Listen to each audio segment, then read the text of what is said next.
Shalom Aleichem, Assalamu Alaikum. Welcome to the video on counting the Omer. It is the first day, day one of counting the Omer, so wave sheaf day. It is the latter half, so it will be soon. It will be the second day of counting the Omer very soon. So I'm going to just go over the scriptures that relate to this day and the meaning. So Leviticus chapter 23, Leviticus 23 verses 10 to 11. Read that in the Septuagint. It says here, "Speak to the children of Israel, and thou shalt say to them, when ye shall enter into the land which I give you, and reap the harvest of it, then shall ye bring a sheaf, the first fruits of your harvest, to the priest. And he shall lift up the sheaf before Adonai." So this is called Wave Sheaf Day, but if we're going to be more accurate, it is lifting up the sheaf day. So lifting up the sheaf before Adonai to be accepted for you on the morrow of the first day. What is the first day? That is the morrow of the first day of the Feast of Unleavened Bread. The priest shall lift it up. So if we look at the context, let's look at the context. It's beginning in verse 24. These are the feasts to Adonai, holy convocations. Verse 5, the first month, the 14th day of the month, between the evening times, is the Lord's Passover. Verse 6, on the 15th day of this month is the feast of unleavened bread. To Adonai 7 days shall ye eat unleavened bread. And this is where they get the first day. Verse 7, and the first day of what? 7 days shall be holy convocation to you. Ye shall do no servile work. And then what are you supposed to do during this feast? You shall offer whole burnt offerings to Adonai 7 days. That's the 7 days of the feast. And the 7th day shall be a holy convocation to you. So 7th day of what? 7th day of the feast of unleavened bread. You shall do no servile work. And then verse 9, Adonai spoke to Moshe, saying, "Speak to the children of Israel," as we just read. Verse 11, "He shall lift up the sheaf before Adonai to be accepted for you on the morrow of the first day." What's the first day? The first day of the Feast of Unleavened Bread. So now we got the context of it. But if you don't read the Septuagint, you're going to read the Sabbath and then assume that the Sabbath means the weekly Sabbath, when that would be an error. That is, it means the first day of the Feast of Unleavened Bread, which is technically a Sabbath, but not the weekly Sabbath. It is an annual Sabbath, also called a high Sabbath or high holy day. "You shall offer on the day," which day? The first day, "on which you brought the sheaf, a lamb without blemish of a year old, for a whole burnt offering to Adonai, and its meat offering 2/10 portions of fine flour mingled with oil. It is a sacrifice to Adonai, a smell of sweet savor to Adonai, and its drink offering the 4th part of a hin of wine." So that's verse 13. Let's just see how far we're reading. Let's read up to 17. Okay, verse 17. "And ye shall not eat bread or the new parched corn until this same day, until you offer the sacrifices to your Elohim. It is a perpetual statute throughout your generations and all your dwellings. So you shall not eat bread, which is the new parched, not corn, but barley. That's barley that has been harvested for this time, the omer of barley, until this same day." What day? Again, the first day of the Feast of Unleavened Bread. Let's just make sure it is that day. The first day shall be a holy convocation, right? He shall lift up the sheaf. On the morrow shall he lift it up. Okay, you shall offer on the day. Okay, so that's not the first day. It's the second day. Technically, it's the second day, but the first day of the count of the Omer. So, are you confused yet? Are you confused? So, the first day of the count of the Omer is the morrow, which is the day after the first day of the Feast of Unleavened Bread. So this is day one. Technically, this is day one, but day two of the Feast of Unleavened Bread. Okay, so there's uh, a day difference between the feast and the counting of the Omer, but the feast only lasts for 7 days, whereas counting the Omer lasts for 50 days. You shall number to yourselves from the day after the Sabbath, again, not the weekly Sabbath, but the high Sabbath, the holy day, from the day on which you shall offer the sheaf of the heave offering, 7 full weeks. Okay, so from the day after the Sabbath. So what's the day after the Sabbath? The day after the first day of unleavened bread, of the Feast of Unleavened Bread.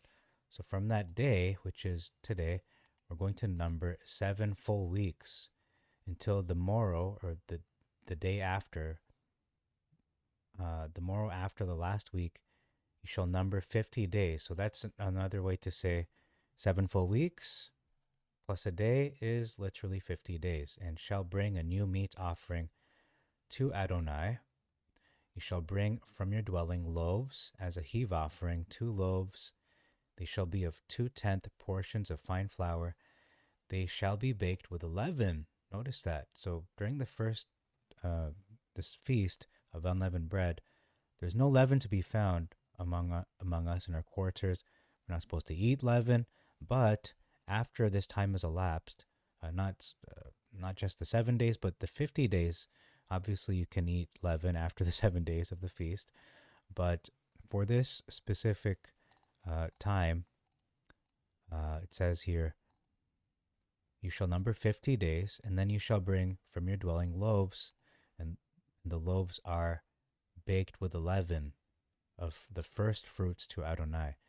And you shall bring with the loaves 7 unblemished lambs of a year old, and 1 calf of the herd, 2 rams without blemish. They shall be a whole burnt offering to Adonai.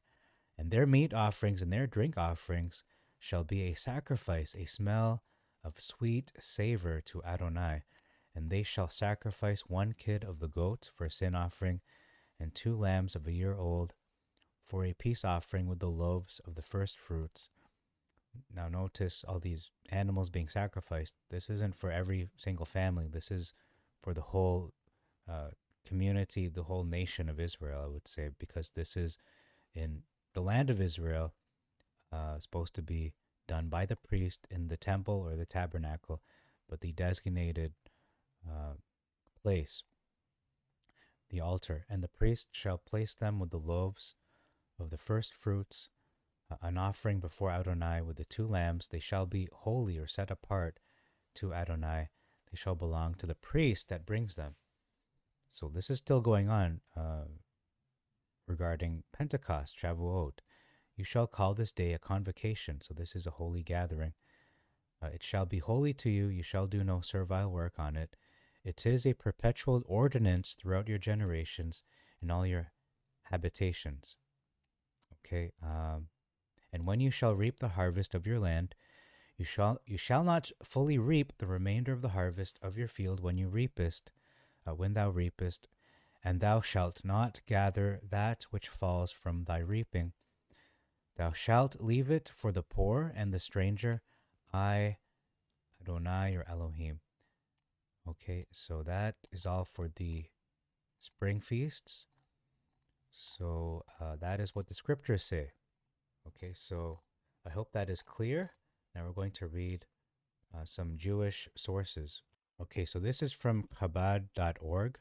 Now, I don't necessarily agree with everything in this article, but I'm just reading it for the purpose of learning. This is kind of new to me as well in terms of the traditional aspects of Shavuot, or the counting of the Omer specifically. So these are 13 facts about counting the Omer.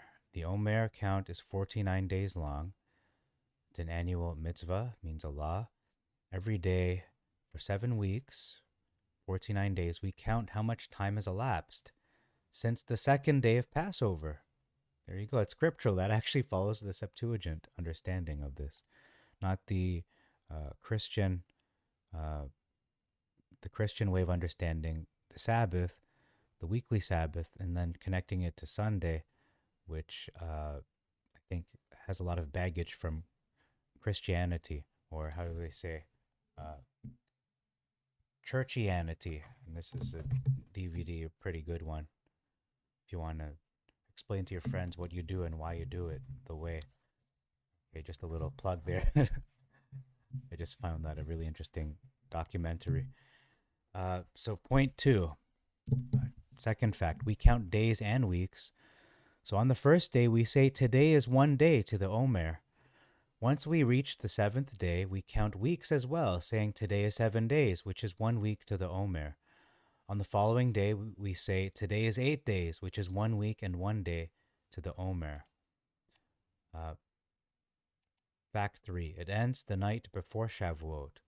After 49 days have passed, on the 5th of Sivan, we say today is 49 days, which is 7 weeks to the Omer. On the following day, number 50, we celebrate the holiday of Shavuot, which literally means weeks. Indeed, counting the 49 days actually brings about Shavuot. This means that one who crosses the international date line during the Omer may very well end up celebrating Shavuot on a different day from everyone else. Okay, so after 49 days, what do they say? We say today's 49 days, 7 weeks to the Omer. And the following day, which means weeks. Okay, I'm kind of slow. I gotta read this again. We celebrate Shavuot. Okay. Okay, so if you are on the other side of the world, I think this is what they're talking about. If you're in Japan, for instance, they would be keeping Shavuot ahead of you, full 12 hours. If you're on the Western Hemisphere in America. Fact 4. Omer is a measure of grain. It is an ancient grain measurement, approximately 43 ounces, or about the size of a small bucket. On the first day of the Omer count, the second day of Passover, an Omer of the barley from the fresh crop was offered in the holy temple, and after that day, grain from the new crop was allowed to be consumed. And that's exactly what we read in Leviticus, isn't it? So I'm very happy about reading this so far. Fact 5, count standing up. The verse, Deuteronomy 16:9, tells us to begin counting the Omer when the scythe first meets the Kamah, standing stocks. Noting that the word standing is said in connection with this mitzvah, the sages tell us that it is ideal to stand when counting the Omer. I'm going to look that up. Okay, so Deuteronomy 16:9, it reads, 7 weeks shalt thou number to thyself, when thou hast begun to put the sickle to the barley, again, it's not corn, barley, thou shalt begin to number 7 weeks. And thou shalt keep the feast of weeks to Adonai thy Elohim, accordingly as thy hand has power, and as many things as Adonai thy Elohim shall give you. Thou shalt rejoice, so it's a commandment to rejoice. That's on Shavuot. But, okay, so that is a commandment. Okay, this is going to be a longer video than I anticipated, but we'll just keep reading along. Fact 6, we say a special blessing, like we would do before just about any mitzvah. When counting the Omer each night, we say a blessing. Blessed are you, Lord our God, King of the universe, who sanctified us and commanded us regarding counting the Omer. And that's what is in the video I uploaded just before this. We're going to upload one of those every day for 50 days. And hopefully do a video every day on this channel. So we count at night. Fact 7, the best time to count the Omer is after evening services, right after the new Jewish day, which starts at nightfall. I'm going to call it the scriptural day, the biblical day, so that you have a full day ahead of you. In the event that you forgot to count at night, you can count the following day as well. That's what we just did. But you do not say the customary blessing. Oh, okay, oops, we did it. But I just thought to formally announce it. Okay, every day counts. Omer is a unique mitzvah and that it spans 49 days. In the event that you missed a day entirely, you should continue to count each night just as before, but you do not say the customary blessing, since it is possible that the missed day invalidated the completion of your mitzvah. Okay, that's their opinion. Fact 9, the Sadducees counted differently. Scripture tells us to begin counting the Omer on the day after the rest day. Tradition understands this to mean, this is the big contention with Shavuot in among Messianics, Christians who observe Pentecost. It's the following. Tradition understands this to mean the day after the first day of Passover. However, there were once Jewish splinter groups that interpreted it to mean that the count must always begin on a Sunday, which follows Shabbat, the day of rest. This approach was thoroughly negated by the sages. That's one very big thing the sages get right, is this, because it agrees wholeheartedly with the Septuagint, again, what Yeshua had and the disciples had as their authoritative voice on scriptures. And Yeshua was the living word, is the living word. If there was any problems, he would have spoke out about that. Fact 10. Each day corresponds to another spiritual facet. Okay, I'm going to be careful here. Let me just read it with my eyes. Okay, each of these elements... Oh no. Okay, let me just pause for a moment. Chut, royalty. I think it means something else. Oh, I'm not paused. I thought I was paused. Okay. Okay, so basically they're saying every day we work on something, a character trait for ourselves. So kindness, strength, harmony, perseverance, humility, foundation. Okay, I don't know how you work on foundation. I guess you review what you believe. Royalty. I think that's actually modesty, but in any case, okay. Fact 11. It recalls the anticipation for Sinai. The exodus from Egypt happened on the first day of Passover. The revelation at Sinai, which was the manifestation of Elohim, of Adonai, happened on the day that would become Shavuot. So that's the tradition. It follows that from the day of the Exodus, the Israelites eagerly look forward to the events that would happen at Sinai, counting the weeks and days until the time would arrive, each day refining themselves a bit more and raising their spiritual sensitivity. When we count the Omer, we relive their excitement and anticipation. 12. It's the only mitzvah that spans 3 months. The holiday of Hanukkah, when we light the menorah, starts during the month of Kislev, ends in the following month, Tevet. Counting the Omer takes the cake, however, spanning 3 months, starting in Nisan or Abib, counting through Iyar and concluding in Sivan. Okay. 13. There's an app for that. Okay, we're going to skip that one. That's just a plug for their app. We're going to pause here. So this is a short article talking about the basic laws of counting the Omer. So when do we count? The Omer is counted from the second night of Passover through the night before Shavuot. It is best to count the Omer at nightfall, immediately after the evening prayer. However, one may count at any time throughout the night. After sunset, one should avoid saying today is the blank day. So fill in the blank number of the day. So, for example, today is the first day. We shouldn't say that before first reciting the blessing. For example, in response to someone who asks for if he does so, he has already fulfilled his obligation. If, however, he only said the number of days without prefacing it with today is, he has not fulfilled his obligation and may recite the blessing. Nevertheless, it is best to reply with the number of days counted on the previous day. Okay, and then this is a repetition of what we just read in the previous article. We have another short article from myjewishlearning.com.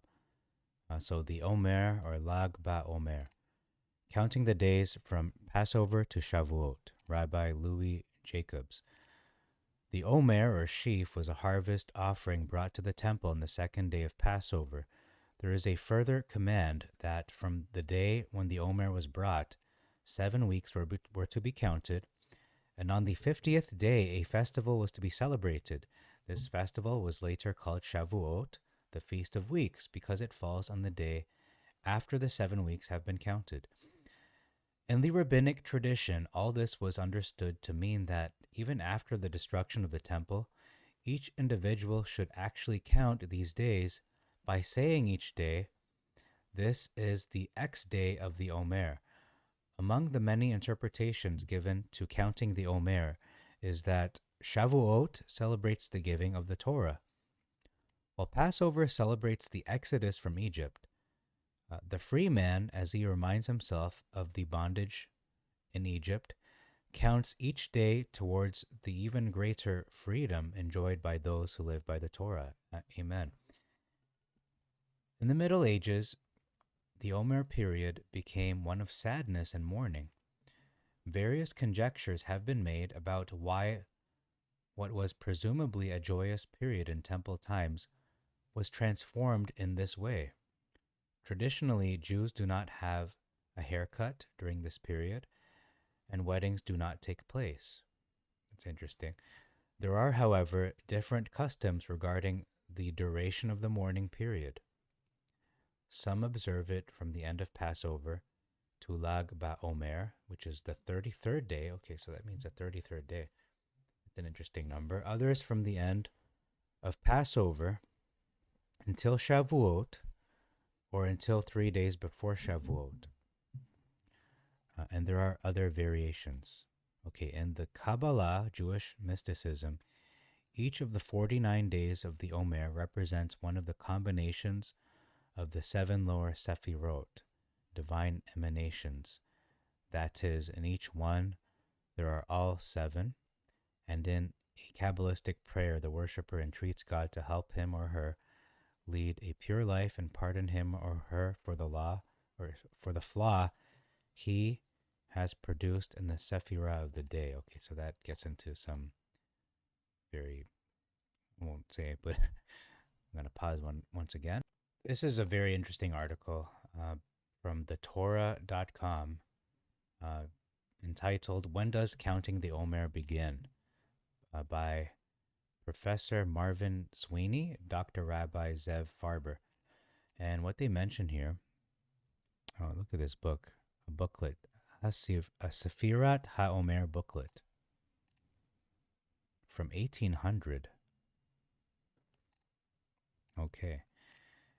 And it mentions here that the date, the correct date of the Omer offering was important because they did not set, actually, it says here, it is likely that Leviticus did not imagine set dates for the Omer or the Bikurim, the first fruits offerings, and was content to let the farmers make the offering after the first cuts each year. To start counting from then, this would differ year by year. This is really important. Let me highlight this. This would differ year by year, depending on when the grain would ripen. So that falls in line with what is being tracked by multiple people, but of particular note, Rebecca Bitterman of Ancient Path New Moon, who is the most conscientious and thorough examiner of the barley in Israel. She looks at the wild barley in particular and determines the ripeness, the readiness of the barley being a abib based on it being medium dough consistency, not like a slimy worm consistency, not overly ripe where it's already dried out and parched.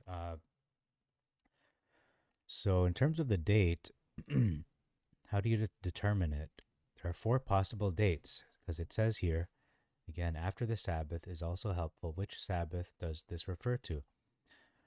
4 possible dates, assuming the Omer offerings is to take place on a set date, which is what all Jewish sects have assumed. Did I say it correctly? Sects have assumed for more than 2 millennia. The verse can be interpreted 4 different ways depending on 2 factors. Does Shabbat in the verse mean Saturday? That is Friday night to Saturday evening. Or might this word have another meaning?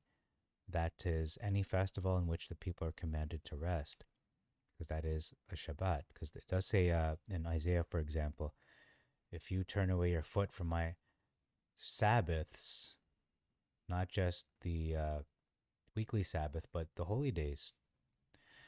Number 2, does the placement of Leviticus 23:15 concerning beginning the counting after the Matzot festival mean that it should take place after all 7 days of Matzot are over, or perhaps only that it takes place after Matzot has begun and thus can fall during Matzot? So the answer to this question, to help this professor and rabbi out, is the Septuagint, because it doesn't say the Sabbath.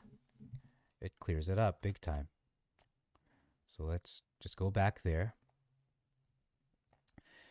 to Leviticus 23, and it tells us, is it the Sabbath? It doesn't say the Sabbath. It says the first day. That clears up a lot of confusion.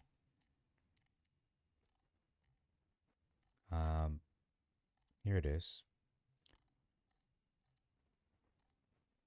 On the first day, okay.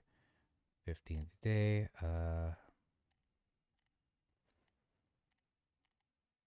On the morrow of the first day, the priest shall lift it up. So the morrow of the first day, not the morrow of the Sabbath. That is a very important distinction, because if Adonai just wrote or inspired Moses to write Shabbat, then there's a lot more confusion. But since the Septuagint is more clear and specific as to first day, and not first day of the week, mind you, first day of the feast, there's less room for confusion. Okay, so these questions would not even be an issue. So these two issues are independent of each other. The various options and combinations can be presented as a Punnett square. So Shabbat is Saturday, Shabbat is a festival. So after the first day of Matzot, the second day of Matzot, okay, the Sunday after, the Sunday of. Each of these opinions was chosen by at least one sect of Judaism. The Sunday after Matzot ends, the Essenes, Sadducees, Samaritans. So I'm going to look at these just for learning. Since Shabbat generally means Shabbat, the weekly Shabbat, the passage about the Omer offering appears after the passage about the festival of Matzot. The simplest interpretation is that the Omer should be offered on the Sunday following the end of the festival of Matzot. This appears to be how the verse was understood in the 2nd century BCE sectarian Book of Jubilees, which describes how Abraham established the festival of Bikurim. Okay, you know what? I want to look that up. That's an interesting one. Okay, I have my Book of Jubilees in front of me, or a version, a copy of it, in this pseudepigrapha.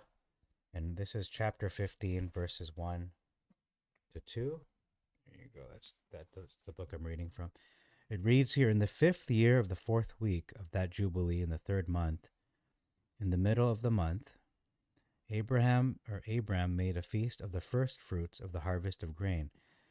And he offered up a new sacrifice upon the altar, the first fruits of the food for Adonai, a bull and a goat and a sheep upon the altar as burnt offering to Adonai.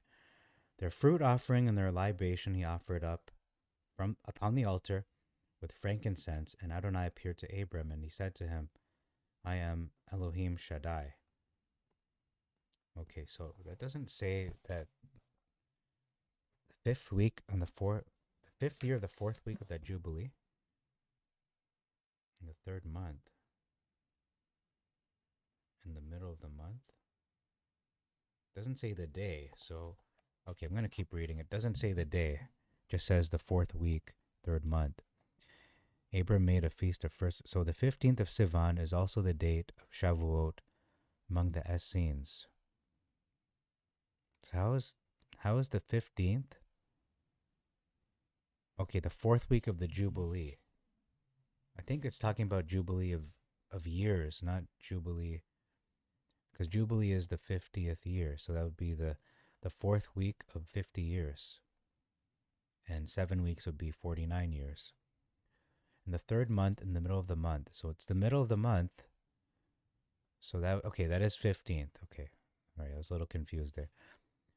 The 15th is the date of Shavuot among the Essenes in Qumran, who used a 364-day calendar, which guaranteed that a given holiday would fall out on the same day every year.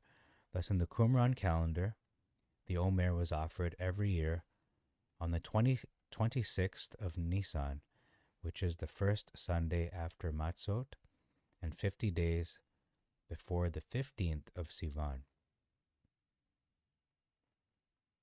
Moreover, it seems from the temple scroll that this day was treated as a holiday in Qumran. On the 26th of the first month is a day of rest, a sacred convocation. All forms of labor you shall not perform, except that food which is made for a person. Okay, so the Essenes are a sect of Judaism. I don't know too much about them, but they are very mysterious to me. In any case, the Omer is offered on the 26th. The 26th of Nisan. Okay, so they didn't wait, or I should say they did wait, because the 14th is Passover, 15th would be first day of the feast, 21st is then the last day of the feast. But so they waited 5 days after the feast, 4 or 5 days. So that is not falling in line with the Torah. That is just that is not following the Torah. Okay, I'm just going to be honest. It doesn't say wait 4 or 5 days after the last day of the feast. Another group that seems to have read the verse as referring to the day after the Shabbat are the Sadducees. So the Essenes fixed the date, basically, is what they did. So they're saying, okay,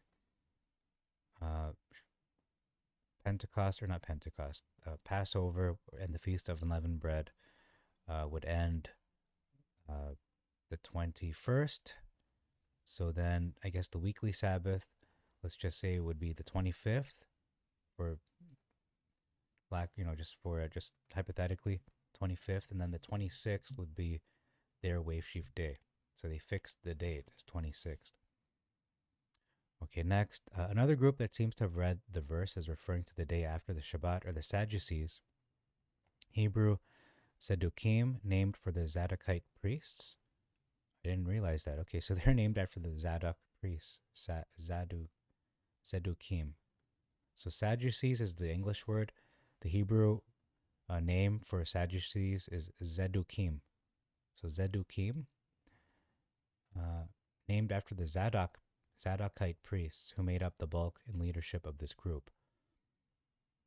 Although we do not have documents from this group, rabbinic texts that polemicize against the Sadducees on this point, putting them in the same category as the Essenes, Boethusians, testifies to their reading the text this way. Okay, I'm going to zoom in. I'm having a little trouble reading this. Finally, this is also the interpretation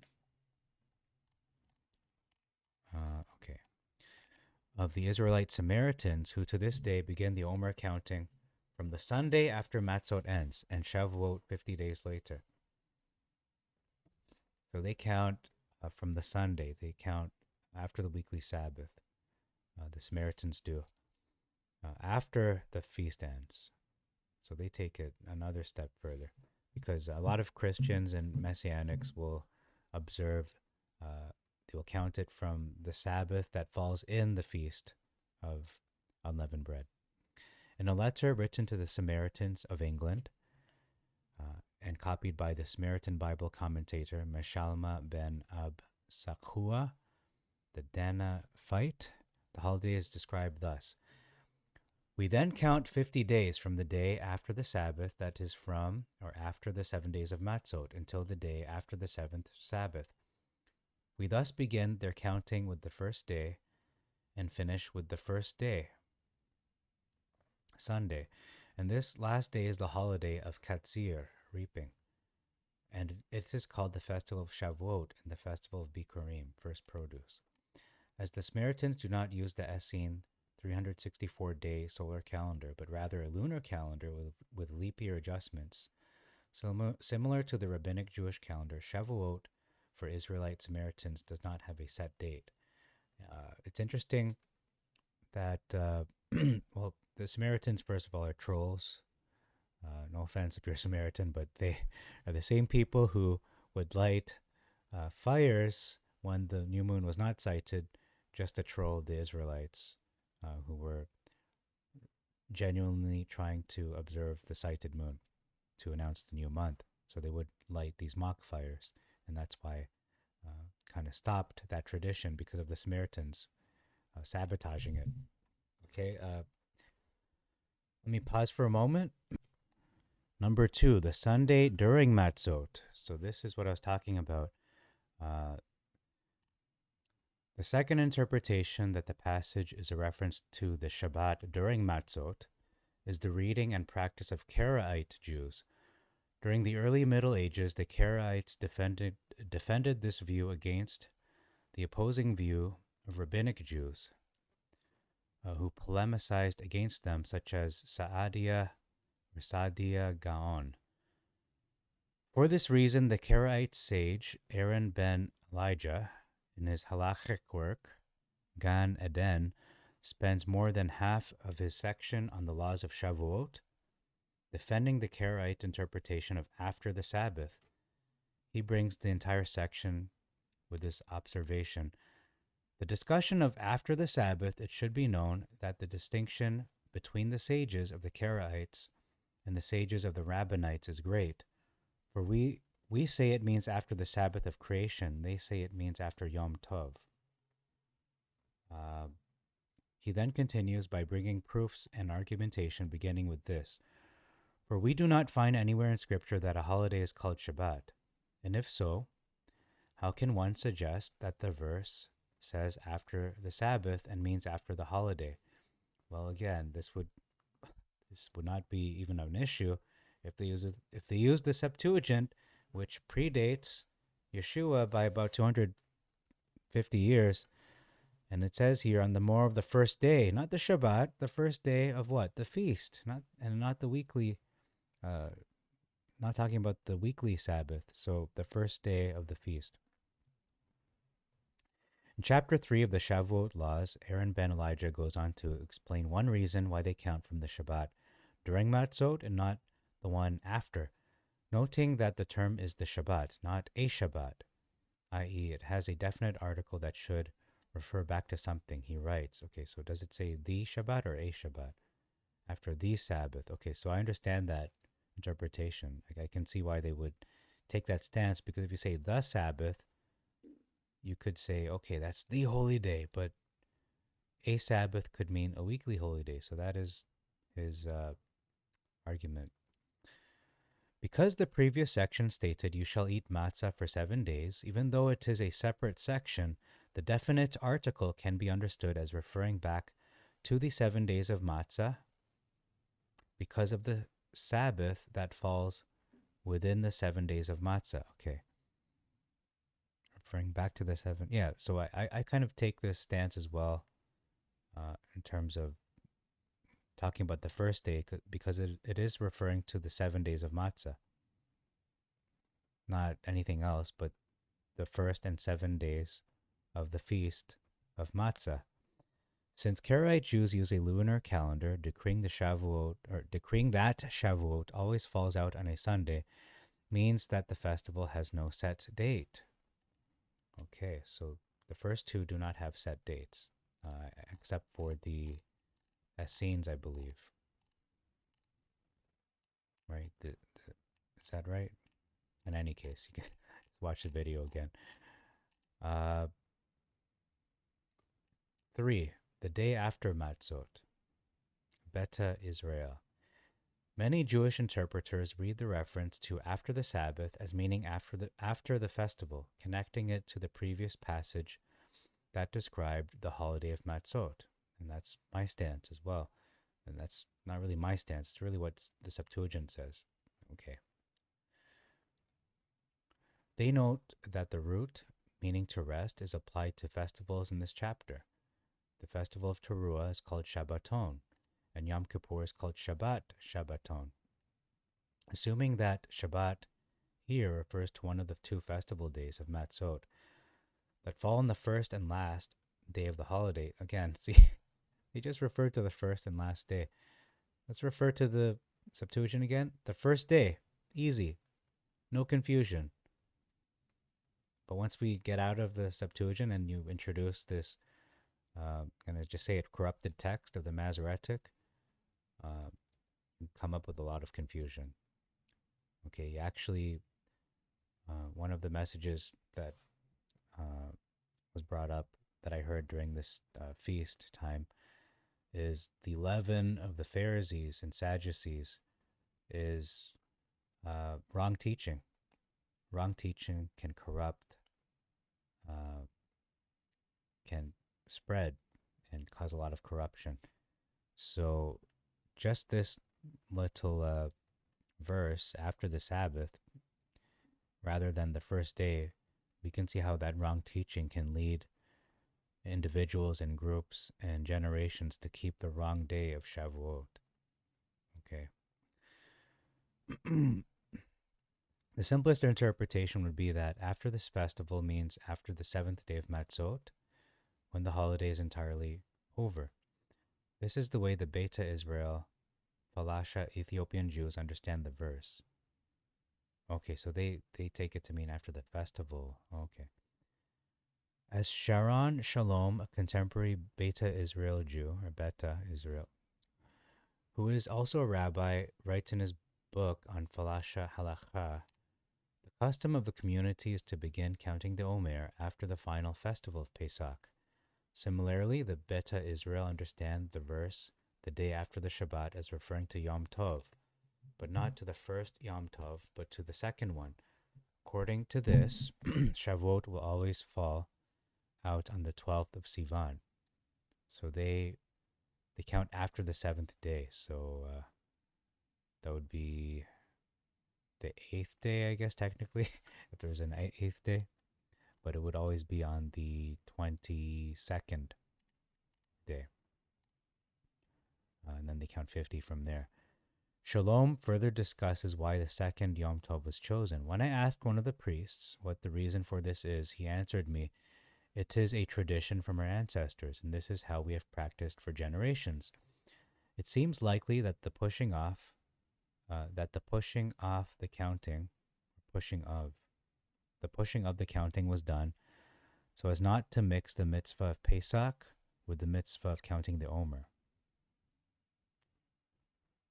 Therefore, only when the celebration of Pesach is completely finished is it possible to start this new mitzvah." So, okay, that's reasonable, but that's a tradition from your ancestors. Wouldn't it be better if they said the reason why we that we count this way is because of what the word of Elohim says in verse 11? He shall lift up the sheaf to be accepted for you on the morrow of the first day.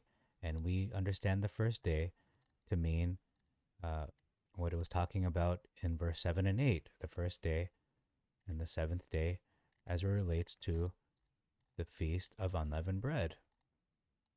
Okay, so that is not, for me to make that assertion and then, hypothetically have people coming out of me, so to speak, like my children, and then they would keep it, and then they would grow into a large population. They would say, we keep this because our fathers believed that in the Septuagint, which is our authoritative voice of Scripture, we count from the morrow of the first day, and we understand the first day meaning not the weekly Sabbath, but according to verse 7, the first day is identified as the first day of the Feast of Unleavened Bread, okay? But this will all be cleared up when Mashiach returns, okay, when Mashiach comes. In any case, let's keep reading. Therefore, only when the celebration of Pesach is completed is it possible to start this new mitzvah. A simpler hermeneutic may be at work here, however. The passage about the Omer appears after the description of the Matzot is complete, i.e., after the Torah discusses the festival of the seventh day. This could be understood to imply that the counting only begins after the holiday ends, which is how it is understood by the Essenes, Sadducees, and Samaritans noted above. Okay, so they're saying these are separate things because Again, it's a separate. Okay, they're saying is because it's a separate paragraph. Okay, I understand that stance actually. So they would say it's a separate paragraph. As you can see, the paragraph break here, so it's not related to what it was just talking about in uh, verses 7 and 8. It's completely removed, and we should base it on the weekly Sabbath or perhaps after the feast of unleavened bread. Okay, so that's okay. I'm not gonna be too harsh on that. I understand that way of thinking, that line of thinking, but again, I'm gonna stick to my guns here. Uh, Number 4, the last one. We're gonna end the video on this. The second day of Matzot. Philo, Josephus, Pharisees, and rabbis. The most familiar and prevalent interpretation of the verse is also the most counterintuitive. The rabbis, their predecessors, the Pharisees, and other Second Temple period authors such as Philo and Josephus all understand after Shabbat as after the first festival, Yom Tov, of Matzot. According to this interpretation, the counting of the Omer begins on the second day of Matzot. Okay, if they mention the Septuagint here, I'm gonna explode in in joy. For example, Philo writes special laws. But within the feast of Matzot, there is another feast following directly after the first day. This is called the sheaf. I'm gonna pause here. Okay, I forgot where I was, but I'm gonna continue reading here. For example, Philo writes, but within the feast of Matzot, there is another feast following directly after the first day. This is called the sheaf, or the wave sheaf, which just passed. I wanted to upload this on the wave sheaf day, but unfortunately it already is past now. This is now the second day of the counting the Omer. We're going to upload a video for that, acknowledging that. Josephus also follows this interpretation. On the second day of unleavened bread, that is to say, the 16th, our people partake of the crops which they have reaped and which have not been touched till then, and esteeming it right first to do homage to God, to whom they owe the abundance of these gifts, they offer to him the first fruits of the barley. So Josephus was, I want to say, a contemporary of the New Testament church. He lived not too long after Yeshua HaMashiach did. Okay, so the rabbis state this explicitly in a halachic midrash. The day after the Sabbath, that is, the day after the festival, bingo, they got that right, according to the Septuagint anyway. Thus, this is how the verse is translated in rabbinic targums. Onkelos, you shall count from after Yom Tov. Pseudo Jonathan, you shall count from after the first Yom Tov of Pesach. Early rabbinic polemic. The rabbis were almost certainly aware that their own reading was not the simple meaning of the text, which explains why they were defensive about it and why rabbinic literature contains harsh polemics against the Sadducee and Boethian interpretation of Shabbat as the weekly Shabbat. I'm just going to insert that there. The rabbis likely inherited this polemical stance from their Pharisee predecessors, in other words, even through the Sadducees and Essenes, even though they no longer existed in the rabbinic period, the rabbis continued to polemicize against positions that they held. In the Scholion to Megillat Tanit, the rabbis even explained the Second Temple period celebration that lasted from the 8th of Nisan until Passover, as celebrating how the Pharisees / rabbis defeated the Sadducees, Boethians, on the question of when Shavuot falls. Because the Sadducees said that Shavuot is always on a Sunday, Rabbi Yochanan ben Zakkai went among them and said to them, From where did you learn this? None of them were able to bring a proof from the Torah except one man who was babbling opposite him and said, because Moses was a lover of Jews and he knew that Shavuot was only one day. So he said, let's make sure it is always on a Sunday so that they get 2 days of celebration back to back. Okay, that's a little, okay, anyway. Our Yohanan and Ben Zakkai responds by proving that Moses didn't really like Jews. What? And when the Sadducee then accuses our Yohanan ben Zakkai of teasing him, he responds, you incredible fool! Our perfect Torah is nothing like your pointless chatter. Interesting line. According to the story, the Sadducee gives up and admits he doesn't understand the Torah and allows our Yohanan ben Zakkai to explain the verses to him in typical rabbinic midrashic fashion. The irony of this story is that it demonstrates the proverb, the best defense is a good offense, since the Sadducees could have responded to our Yohanan ben Zakkai by quoting the verse on the day after Shabbat and insisting that the verse means what it says. Well, I'm going to argue with that once again. It's probably getting annoying, but once again, I'm going to argue. It doesn't say Shabbat, it says after the first day. Oh, hold on. The first day, and what is the first day? Again, according to verse 11, verse 7 and 8 that precedes verse 11, talks about the first and seventh day, and that is, again, a reference to the first day of the Feast of Unleavened Bread. It doesn't say anywhere Sabbath in the Septuagint. And we should probably look it up in the actual Greek to get what does first day mean. 4 views out of 5. In summary, all 4 possible readings of the phrase the day after Shabbat have been reflected in Jewish interpretation and practice through the years: the Sunday after Matzot, the Sunday of Matzot, the day after Matzot, the second day of Matzot. And that is the view of not only me and this channel, but the Septuagint, the oldest, or not really the oldest, but the oldest complete version of the scriptures that predate Yeshua.